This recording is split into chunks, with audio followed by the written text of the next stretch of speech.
नमस्कार, माझं नाव भूषण राजोळे. मी भोसरी लाईट हाऊसच्या अंतर्गत BFA अकॅडमी CPT कोर्स करत आहे. तर आपण आज मसल बेसिक हा प्रकार बघणार आहोत. मसल बेसिकमध्ये 3 प्रकारचे मसल्स असतात: स्मूथ मसल, कार्डियक मसल आणि स्केलेटल मसल.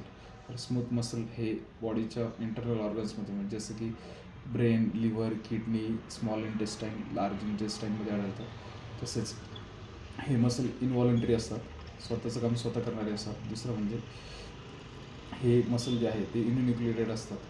तसंच हे मसल स्पिंडलच्या आकाराचे असतात.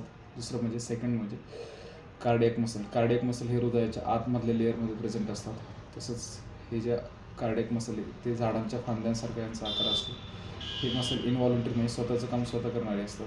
तिसरं स्केलेटल मसल. स्केलेटल मसलमध्ये हे मसल बॉडीच्या प्रत्येक पार्टमध्ये प्रेझेंट असतात, प्रत्येक भागात प्रेझेंट असतात. हे मसल मल्टीन्यूक्लिएटेड असतात आणि कंट्रोल कमांडमध्ये असतात. Okay, thank you so much.